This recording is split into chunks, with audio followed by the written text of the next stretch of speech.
Hey everybody, welcome to the Forest School Podcast. This podcast is all about exploring the fascinating world of forest school education and sharing our evolving perspectives on this ever-changing field. We want to take a moment at the beginning of this episode to thank you, our dedicated listeners, for joining us. But before we dive into this episode, we'd like to address something important.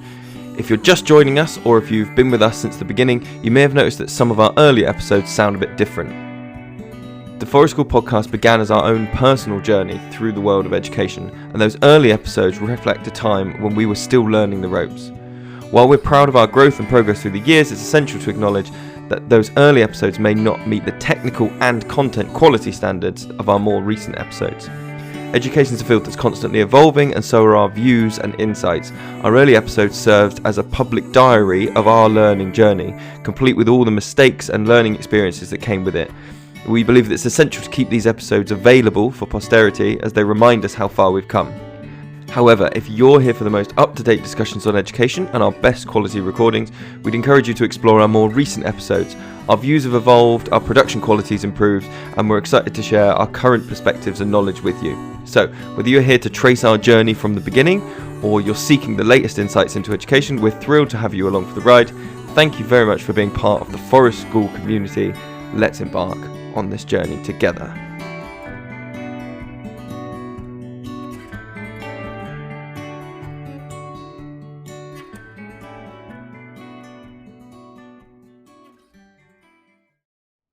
Okay, so we're recording it.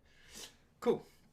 Hi guys. Hello, welcome back to the Forest School Podcast. We're here. Gemma is off in Japan at the moment, so I have one of our other Forest School leaders here with me today to have a chat about forest school training and kind of different bits to go with that.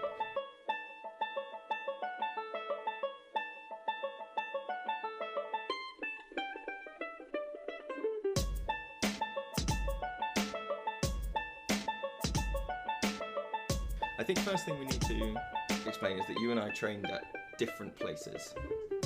Different places. And at different points. Yeah. So you've only very recently done your training. Yep, I'm a newbie. And I did mine, oh Jesus, it's coming up like 4 years ago. Which I worked out the other day is nearly the longest job. This is now nearly the longest job, like continuously, I've ever had. Aww, it's because it's the best one. Yeah, that's true. Oh, let's say, because your voice has just dropped out for a second. So if the other leader drops out a little bit, it's just that we are not face to face today. We're talking over the computer, but we'll try and leave loads of gaps so that doesn't happen. Cool. So, I guess we start with the really big one. We both did level 3. Yep. And I guess we should talk about what we think makes a good level 3 trainer, because I think much like forest schools, where you go, oh, there are broad principles, but each person does their own type of forest school. I'd say there are probably broad principles of being a trainer. Yeah, I totally agree. And from our conversations up to now, it seems like we've had different trainers, I'll say. Very different. Yeah. So do you want to, I don't know, what do you think makes a good trainer, if you were going to say a few things? So I would say they need to be really passionate about what they're doing and have that experience and knowledge to sort of back it up. Mm-hmm. I think that's quite important to me. And for me, patience, I'm like a nervy person. I need them to be really patient and take their time, which you do. Maybe not everybody does.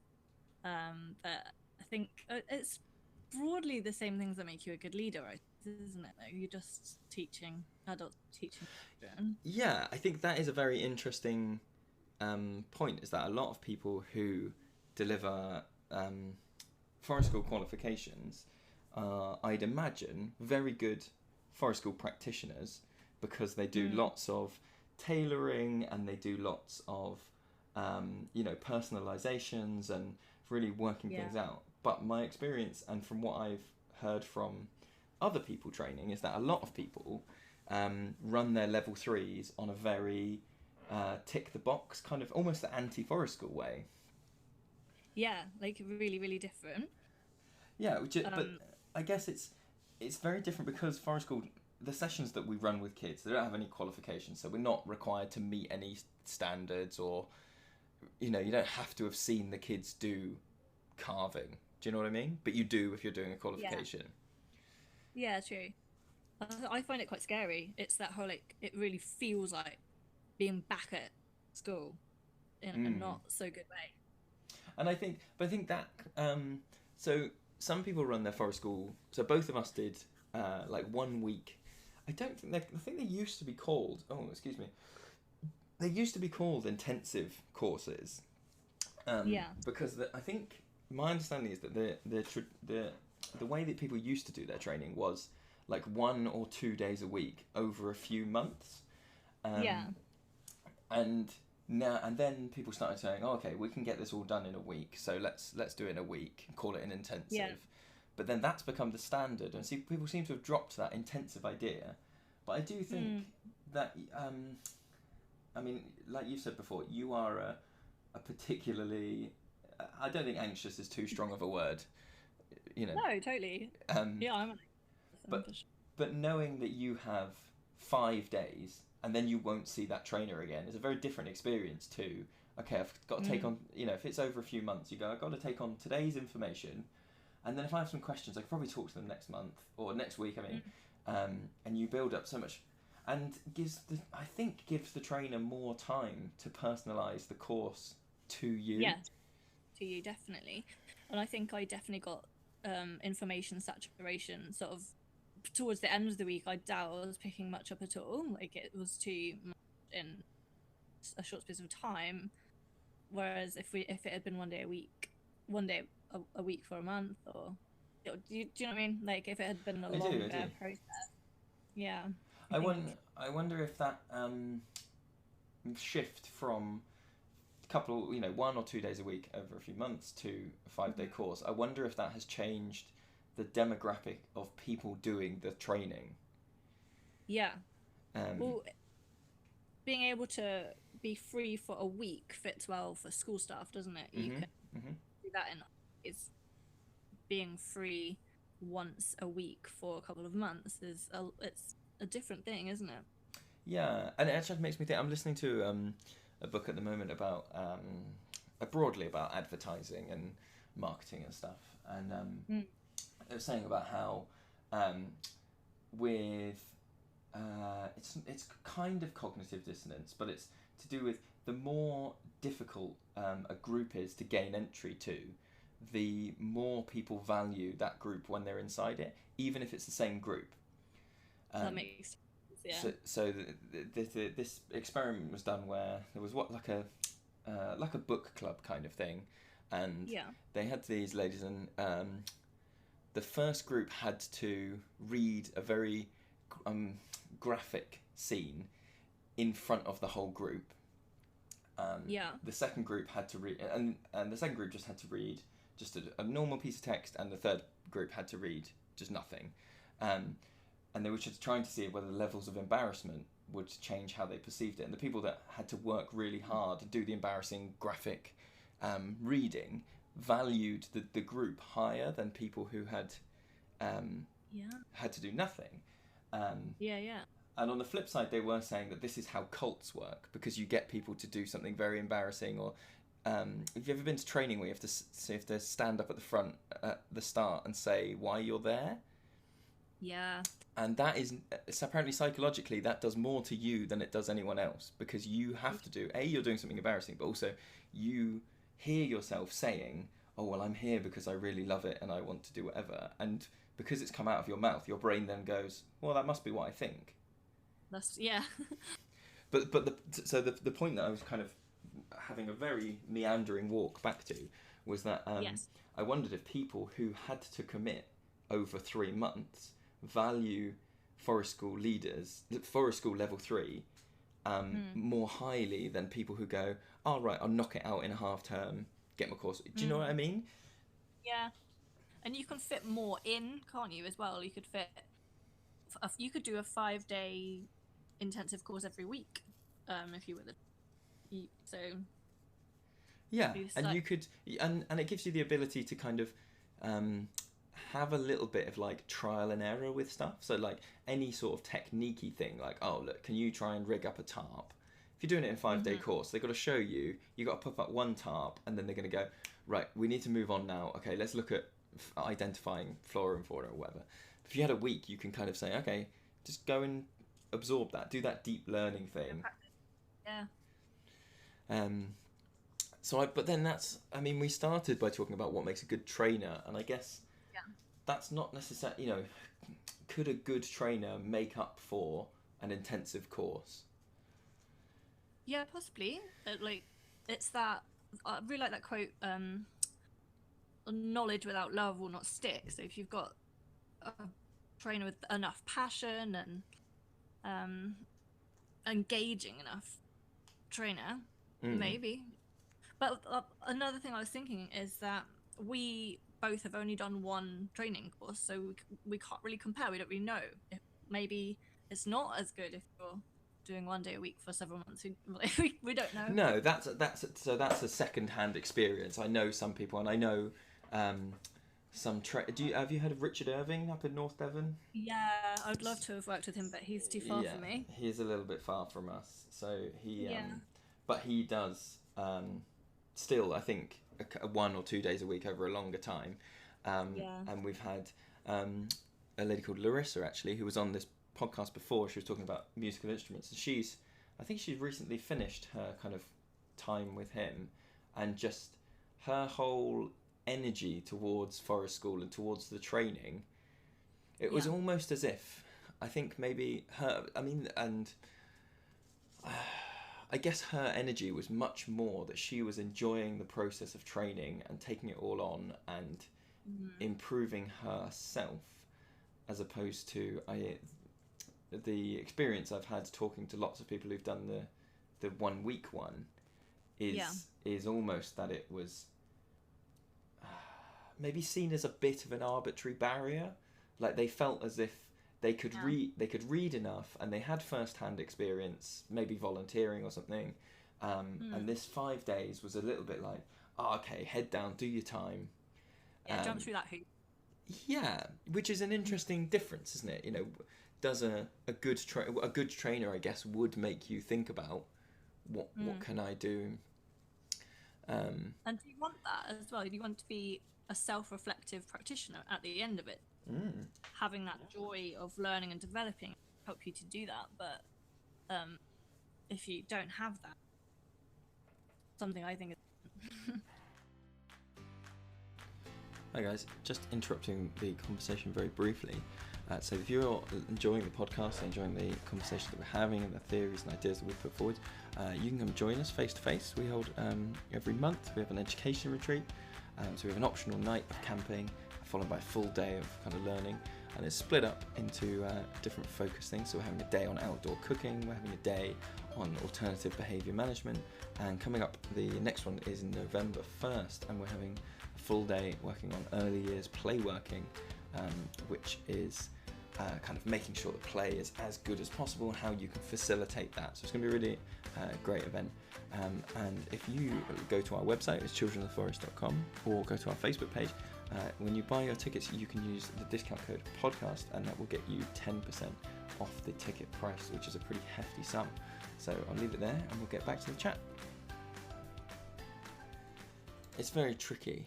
So I wonder, maybe we sounds should like go on to we had a second point, which was what we thought you should come away with training knowing, and I guess we yeah, could expand that into knowing and feeling, if we're kind of reaching that point, aren't we, where we're sort of talking about that kind of indescribable like vibe that you get from yeah, training. yeah. Um, Vibe is a really good word for it. I was going to use it, but I'm a hippie. no, absolutely, it's because it's not a. I think it is separate from what makes a good trainer. Is you're then starting to talk about kind of the personality of the people you're training with and how the groups are set up, and those things that they don't tangibly add or take away anything, but at the end of that week, do you feel like what should you walk away feeling like you have gained and what you know and Yeah, stuff. And I I think if I can, my experience was very much so. This is the caveat that I have to give. Is that my experience? I actually only even did 4 days on my course of my 5-day course. So I did a I didn't know that. yeah. So it's kind of an embarrassing story, but I was doing the 5 days, and the fourth day was firelighting, and so we did all the firelighting, did all that, and then I came home and I did mine in October, and my house has a log burner. That's how we have our thing. So it's kind of like, did all that. I didn't practice. No. We just lit it in the normal way. Did all the stuff. It's relevant to the story because we went out to go and get to a shop not 10 minutes from our house. Drove out, came back, and the log burner had lit a fire in the living room. And our living room had a fire in it, and the whole house was covered in smoke damage and all this kind of horrendous stuff. It was one of those things. But I had to phone my instructor and say, look, I'm really sorry. I set my house on fire yesterday, so I can't come back in. Oh no. After literally the last thing he'd said to me was about fire and fire safety and all this, and I just felt... Yeah. But the relevant point to that is I didn't do the last day, and my last day, or the last day on my course, was like lashing and knot work and den building, and from the photos I saw, everybody on the course built a big den all together. Teamwork. Yeah, so my experience is kind of what's the word? It's influenced by the fact that I didn't do that last bit of rounding off, if you know what I mean. Yeah. So there might have been a different vibe that I walked away with if I had done all 5 days. Yeah. I would say that I felt like my course was an interesting... Now that I am 3-4 years on, I'm looking back at it, I think I understand now that they gave us lots of time on my training. It was kind of morning heavy on information, and then the afternoon slowed down a bit, was more practical.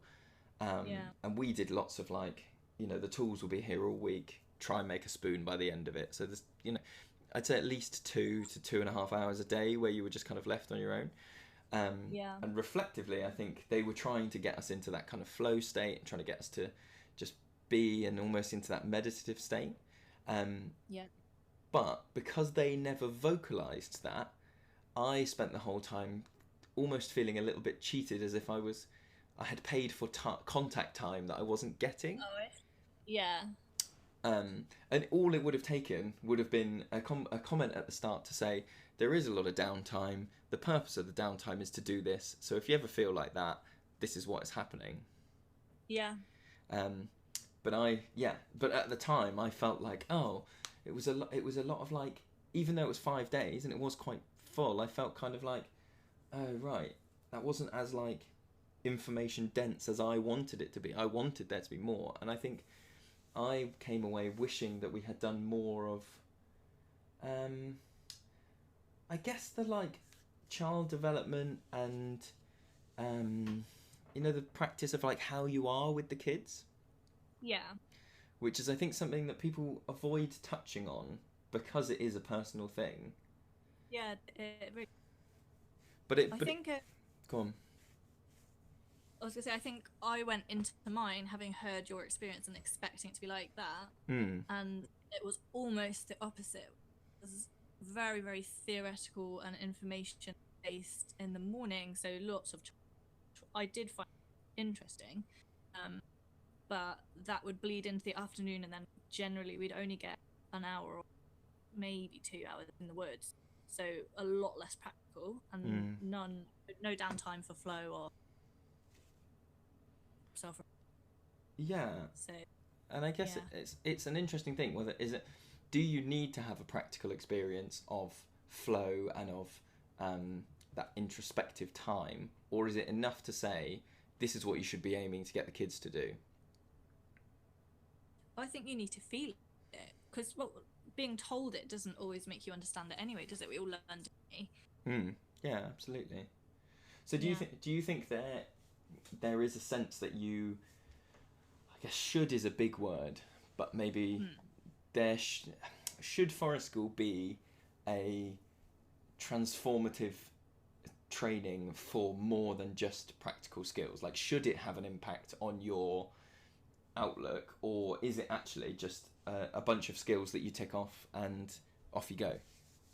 No, I think for most people, I can think of very few that it should be like that. I think it should be a transformative, wherever you're coming at it from, for a school. Well, it's probably quite different to what you've experienced before. I guess thinking that's just my background in schools and because that's an interesting point, that people do come through it from different backgrounds. I don't know what your cohort was like, but mine had a range of teachers and independent people and scout leaders and someone who was a police officer and just wanted to do more stuff with his son and kind of looked at it as like, oh, this is what we should do, which is very interesting, because a bit like we were saying earlier with the personalisation, that's a hard mix to personalise for. But it is interesting that the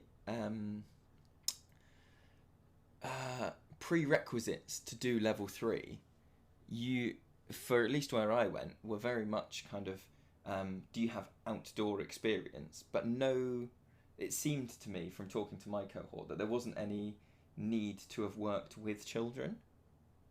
Yeah, I feel like mine opposite way. So everyone in my cohort was schools teaching as a TA. Right. On the form, that's what they wanted. They wanted a background. Right. And I think, because I wondered whether that is a thing where you go, I think there were a few people on my course who were doing the level 3 to see if it was right for them. You know, weren't committed to, like, I'm going to do forest school. It was like, oh, right, it's another, I don't know. It's a trade. Yeah. And it's difficult to say, isn't it? Because I did my training and was like, this is it. This is the 100% philosophy. This is what I think is right.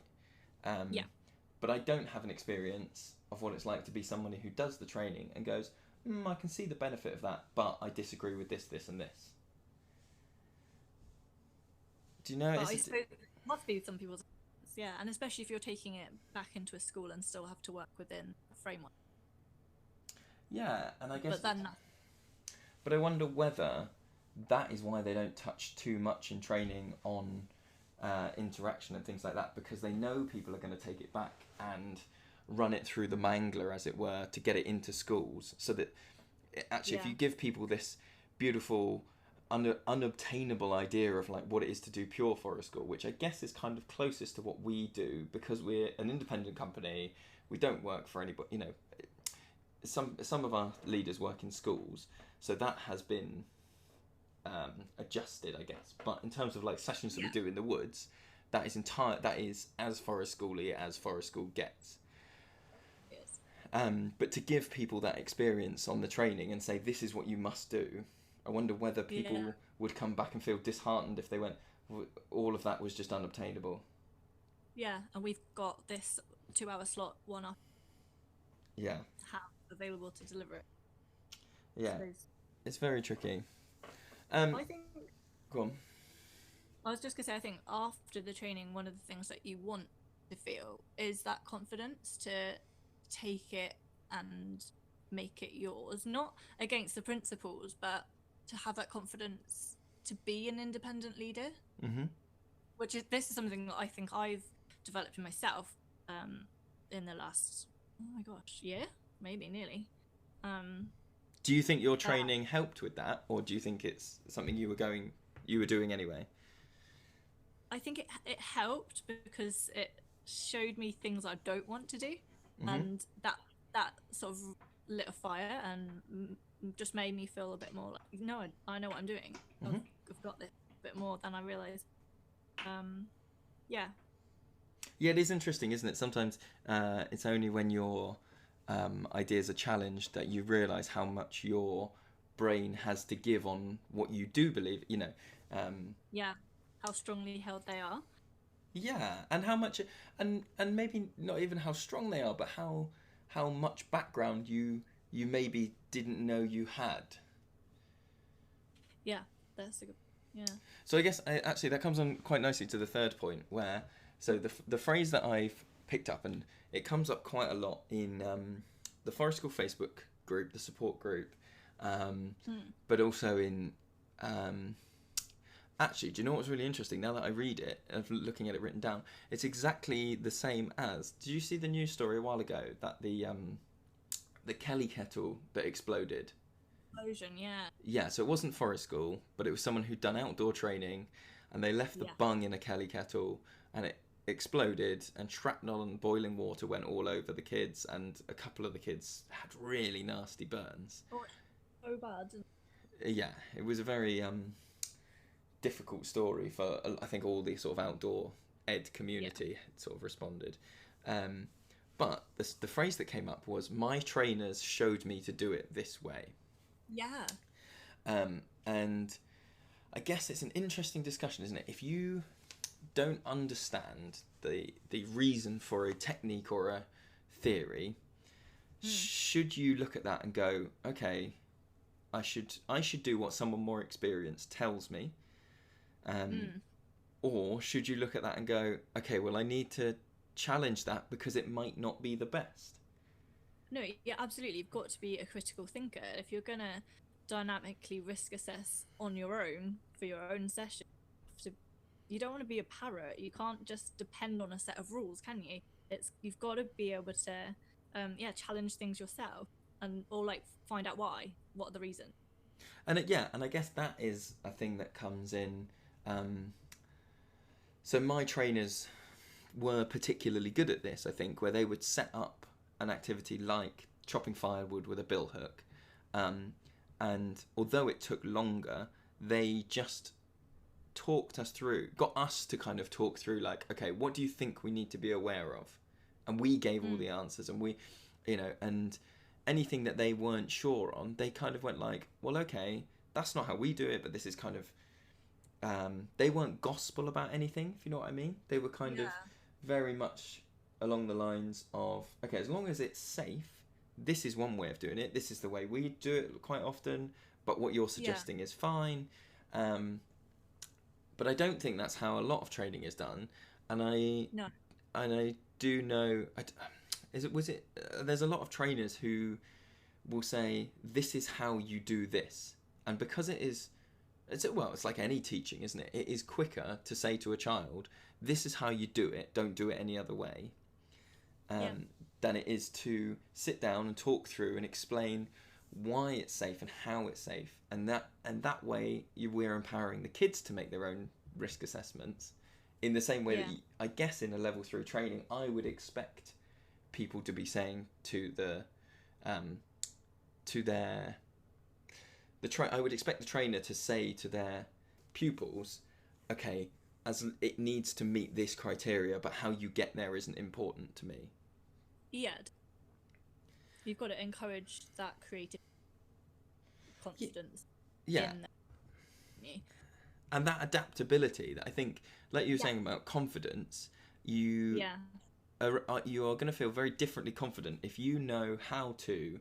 Let's take cutting wood with a bill hook, because it's a really simple example. But if on your training you did it with an axe and a cherry mallet on a log in a roped off area on a completely flat surface, right? Yeah. But if you didn't explore why that was safe, then when you run your own session and your site is very slightly on a hill, or you've got a bill hook, not an axe, or maybe you don't have enough rope to completely secure off an area, and I think a lot of trainers then have that experience where they go, oh, no, we can't do that because it isn't safe.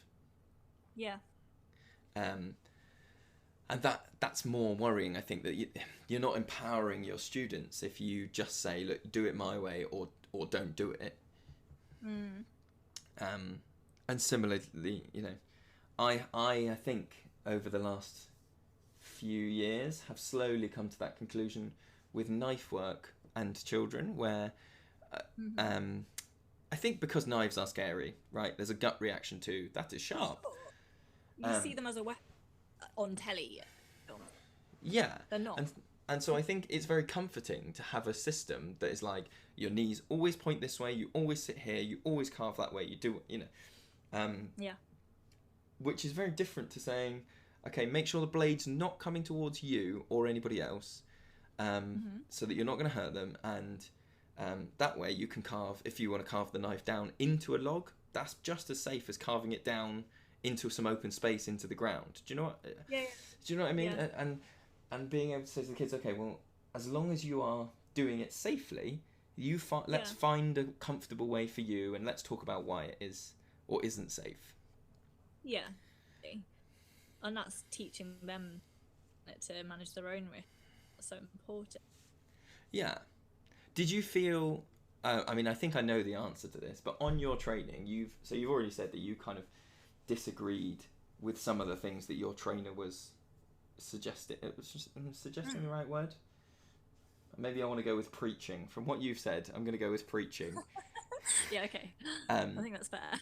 And do you think that your environment was one where you could suggest alternatives or even query things? Not for activities. I'm saying that. I don't think anyone queried because not being able to get a word in edgeways for a start. But yeah, I don't think that it fostered that self-reflective practice. Right. And questioning. Okay. Yeah.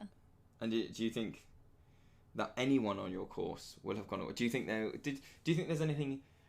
I guess the question is there anything actually dangerous about that, or is it just not ideal?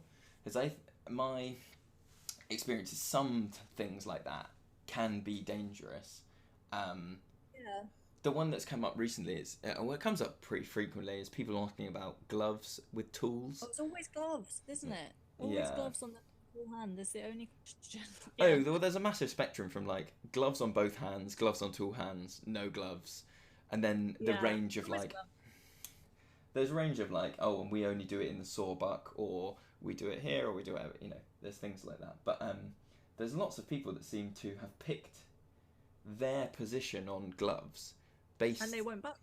But they won't budge, but not for any critical or logical reason, but because I did my training with X and they said this. Yeah. And although there is a bit, like we kind of said a little bit ago, there is some sort of merit to saying, I did my training with the super duper forest school team and they said no gloves. So, it's almost as if like you're accepting your own ignorance in some ways and going like, there isn't a super duper forest school team. I'm using that as an example. You're going like, the super duper forest school team obviously know so much more than me, so even if I don't understand, I should do it their way. Yeah. But if the super duper forest school team is so super duper, I feel like they should be able to explain their practice, and through that conversation, you should if it is the best and only practice, then through that conversation you should arrive at the same practice as them. Yeah. But to blindly, I mean, that's a little bit how cults work, isn't it? They just go, don't question this, just accept that I know more than you. Yeah. But you need to be able to question it, and you need to know those reasons for yourself, don't you? And to be able to justify it. Yeah, and I think that's what it does. I think questioning sometimes comes across as rude, as if you're not respecting the authority or the experience. But actually, if you're feeling like the learning you're doing isn't deep enough, questioning shouldn't be rude. It should be a kind of like, can you talk to me about where you got to that? And so like we run training at our at Children of the Forest, and anybody that questions kind of why we do stuff on those courses, or even parents in normal groups, I feel really confident in being able to say like, well, this is why we've arrived there. Do you know what I mean? Yeah. Reasoning. And putting it forward in a way that is kind of, I guess sometimes it's a mix of like, well, I believe this, and then another bits of it being like, and logically it follows that. Yeah. Yeah, exactly. So yeah, I guess. Go on. I think for me, it's like how I've come to feel with doing my own risk assessments. Like, of course, you could just teach someone, um, you could just give someone a form with it all filled in, and they would just use that. But knowing that I do my own and I can explain the reasons I've arrived at something, um, I feel like that makes me a better practitioner now than like if you just were given it with no reasoning. Does that Mm. make sense? Yeah, yeah, absolutely. It does. It does.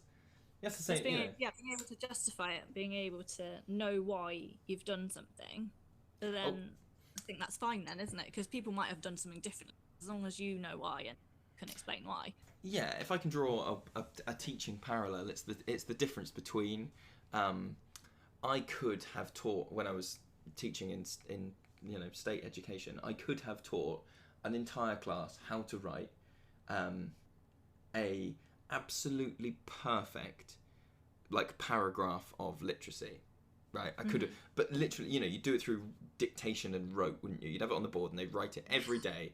And Yeah. how long do you reckon it would take if you needed to get them to write 100 words? It's going to take less than like a month before you had 30 kids who could write level 6, 100 words, right? Yep. But that is not the same as saying all those children are able to write at a level 6. No, definitely. And so I think that's the difference between handing someone techniques and skills and saying, do it like I do it, this is the way you do it, and the longer process of saying, okay, I wonder whether trainers, this is a thought just coming into my head, but I wonder whether trainers consider their students to be representative of themselves once they leave, or is it a kind of, okay, once you're out the door, your practice is your practice? Yeah, that's such a. Because I feel like it's a little bit like, like when you go to universities and people still, in some circles, are very kind of like, oh, you went to that university, did you? Oh, okay. And universities have a thing, but it's less of a thing in forest school to talk about where you were trained, I guess, publicly maybe. yeah. When I think about certain leaders that inspire me, I haven't even considered where they trained. Yeah, which is actually a very interesting thought, whether you continue to be, because if you, I guess maybe it's because it becomes closer to like maybe feeling like a franchise. And if you did have some training where they said, this is how if you for whatever reason had to walk around with a badge saying your trainer's name on it, then yeah, exactly. But you would that trainer would presumably train you differently and would want to keep a closer tab on you afterwards. Yeah, true. I don't know. It's an interesting thought. Would you ever get a new generation of people that would then go on to train for a school leader? Because then when they're questioned, will they know why they're recommending certain things? Yeah, You that's need true. that ability to like forward. To pass on the information because you've just parroted it yourself. Yeah, we don't want bits. Oh, okay. So this is my teaching brag, right? So, my university lecturer. So I did music at university. My university lecturer. If you go back 6 teachers, so my teacher's teacher was taught by someone who was taught by someone who was taught by Beethoven.